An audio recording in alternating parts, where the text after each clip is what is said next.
अरे ओ कोमल, कहाँ मर गई? सुबह से मैं प्यासी बैठी हूँ। क्या तेरी माँ ने बड़ों को पानी पूछने का नहीं सिखाया? आ गई माँ जी। मैं तो नदी से ठंडा पानी लेने गई थी। रास्ते में बहुत तेज हवा चल रही थी, इसलिए आने में देर हो गई। बहाने बनाना तो कोई तुझसे सीखे। जा, जब तक मेरा बेटा घर नहीं आता तू इस घोंसले में कदम नहीं रखेगी। कोमल चिड़िया चुपचाप रोती हुई घर से बाहर चली जाती है। जंगल के सबसे पुराने बरगद के पेड़ पर बंटी चिड़ा अपनी पत्नी और माँ के साथ रहता था। कोमल एक ऐसी चिड़िया थी जिसकी आवाज में शहद जैसी मिठास थी, लेकिन सावित्री को वो आवाज कांटों की तरह चुभती थी। उसी पेड़ के सामने एक सूखा हुआ पेड़ था जिस पर बादल कौवा अपनी पत्नी बिजली कौवी के साथ रहता था। वो कौवे बहुत शैतान थे। बादल, लोहा गर्म है, बस एक चोट मारने की देर है। अगर हमने इस बुढ़िया को यकीन दिला दिया कि कोमल इसे मारना चाहती है तो वो इसे खुद घर से बाहर निकाल देगी। हाँ बिजली, वो इसे अपने घर से नहीं बल्कि जंगल से ही निकाल देगी। और जब बंटी अकेला रह जाएगा तो इसे डरा धमका कर इसके घर पर हम कब्जा कर लेंगे। ऐसे बातें कर करके वो कौवे हंस रहे थे। फिर बिजली कौवी वहाँ से चिड़िया की सास के पास जाती है और झूठी हमदर्दी दिखाने लगती है। माँ जी, मैंने सुना है कोमल आज जहरीली जड़ी बूटियों वाले खेत की तरफ गई थी। तुम जरा संभल कर रहना। आजकल की बहुएं राज करने के लिए किसी भी हद तक जा सकती हैं। ये तुम कैसी बातें कर रही हो? क्या मेरी बहू मुझे मार डालेगी? हाँ माँ जी, आपको रास्ते से हटाकर वो इस घर पर कब्जा करना चाहती है। बिजली तो बहुत अच्छी है, अब से मैं ध्यान रखूंगी। ऐसे आग लगाकर बिजली कौवी वहाँ से चली जाती है। अगले दिन सावित्री की हालत अचानक बिगड़ जाती है। इसके पर गिरने लगते हैं और वो बेहोश हो जाती है। अरे माँ जी, ये आपको क्या हो गया है? माँ जी उठिए। कोमल चिड़िया भागी भागी जाती है और तोते वैद को बुला कर लाती है। शोर सुनकर जंगल के सभी पक्षी भी वहाँ आ जाते हैं।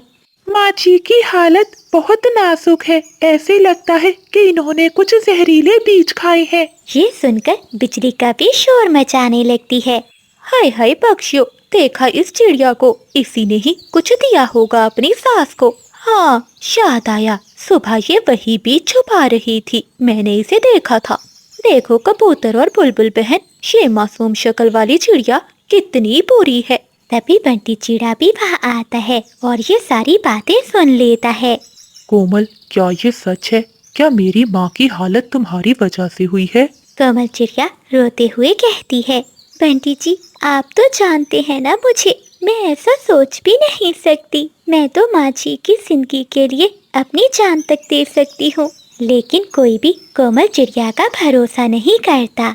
और बंटी चिड़ा कोमल चिड़िया से कहता है, कोमल, तुम यहाँ से चली जाओ और मैं तुम्हें कभी देखना नहीं चाहूँगा, इसलिए इस जंगल को छोड़कर ही चली जाओ। यही तुम्हारी सजा है। ये बातें सुनकर कोमल चिड़िया दंग रह जाती है, लेकिन चिड़िया हिम्मत हारने वाली नहीं थी। वो समझ गई थी कि ये सब कौवों का किया है। वो उस समय चुपचाप वहाँ से चली जाती है। जब रात हो जाती है तो कोमल चिड़िया चुपके से कौवों की खिड़की में जाकर छुप के बैठ जाती है। हो, बिजली, वो जहरीला फल जो हमने चिड़िया की सांस के पानी में मिलाया था उसने बहुत अच्छा असर किया। अब बस कल का इंतजार है। जैसे ही सावित्री आखिरी सांसें लेगी तो हम बंटी को भी भगा देंगे। हाँ बादल जी, और जो बीज मैंने चिड़िया के घोंसले के नीचे छुपाए थे वो तो पक्का सबूत बन जाएंगे। ऐसी बातें कर करके वो काफी जोर जोर से हंस रहे थे। ये सारी बातें सुनकर कोमल चिड़िया का दिल जोर जोर से धड़कने लगता है। अब मैं क्या करूं? मेरे पास तो इन कौवों का कोई सबूत भी नहीं है। मैं अपनी सच्चाई कैसे साबित करूंगी? जो भी हो, लेकिन मुझे अपनी माँ जी को बचाने के लिए नीली पहाड़ी से वो जड़ी बूटी लानी होगी जो हर जहर का तोड़ है। वो रात तो कोमल चिड़िया एक पेड़ की डाल पर गुजारती है। अगली सुबह होते ही वो नीली पहाड़ी की ओर चली जाती है। नीली पहाड़ी पर चीलों और बाजों का पहरा था। कोमल अकेली थी। रास्ते में चिड़िया को बुलबुल मिलती है। अरे चिड़िया बहन, ये क्या? ये रास्ता तो नीली पहाड़ी को जाता है, तुम वहाँ क्यों जा रही हो? वहाँ मत जाओ, वो चीलें और बाज तुम्हें मार डालेंगे। बहन, मेरी माँ जी की जिंदगी खतरे में है। अगर मैं वो जड़ी बूटी ना लेकर आई तो मेरी माँ जी को कुछ भी हो सकता है, और अगर उन्हें कुछ हो गया तो मैं कभी अपने आप को माफ नहीं कर पाऊंगी। मुझे हर हाल में जाना ही होगा। ऐसा कहते हुए कोमल चिड़िया वहाँ से आगे बढ़ जाती है। वो एक पहाड़ी के पीछे छुप जाती है। अरे ये क्या, यहाँ तो ढेर सारी चीलें हैं। अगर इन्होंने मुझे देख लिया तो ये मुझे मारकर खा जाएंगी। कोमल चिड़िया थोड़ी देर कुछ सोचती है और फिर वहाँ से उन चीलों के पास जाती है। अरे अरे, तुम सब यहाँ क्या कर रहे हो? यहाँ से जल्दी चले जाओ। मैंने अभी देखा है एक बहुत बड़ा चीलों का झुंड इसी ओर ही आ रहा है। मैं तो अपनी जान बचाकर यहाँ से भाग रही थी। तुम सबको देखा तो सोचा कि तुम्हारी जान भी बचा लूं। चिड़िया की बात सुनकर वो चीलें भी डर जाती हैं। चलो यहाँ से चलो, हम अपनी गुफा में जाकर छुप जाते हैं। ऐसा कहते हुए वो सारी चीलें वहाँ से चली जाती हैं। कोमल चिड़िया वो चुपके से जड़ी बूटी लेती है और वापस चली जाती है। जब कोमल चिड़िया वापस आ रही थी तो रास्ते में वो काफे चिड़िया को देखकर रोक लेते हैं। अच्छा, तो तू इस बूटी से अपनी सास को बचाना चाहती है। इसका मतलब है बादल जी, इसे सब मालूम हो गया है। हाँ बिजली, ये चीलों से तो बच गई, लेकिन अब हमसे नहीं बच पाएगी। ऐसा कहते हुए बादल कपा और बिजली का भी चिड़िया पर हमला करने लगते हैं।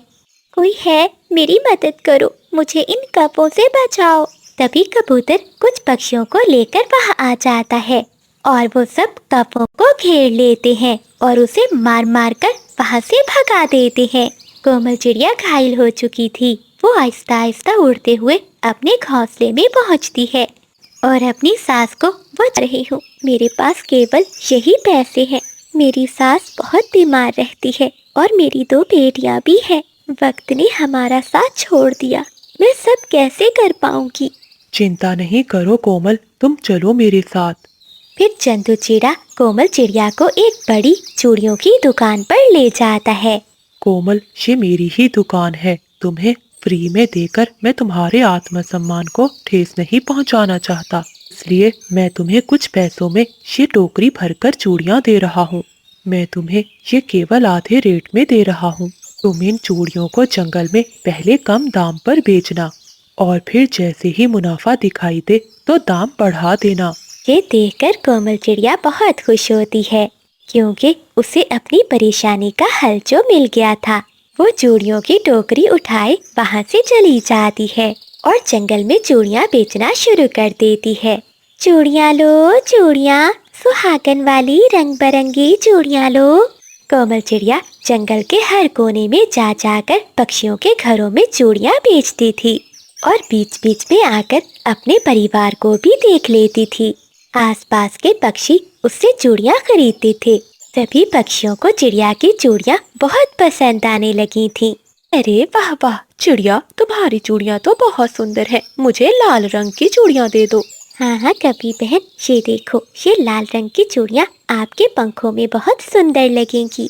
ऐसे ही कुछ समय बीत जाता है। अब कोमल चिड़िया के भी अच्छे दिन होने लगे। कोमल चिड़िया चंदू चिड़िया के पास जाती है। चंदू, तुम्हारा बहुत बहुत धन्यवाद। तुम्हारी वजह से ही आज मेरा परिवार खुश है।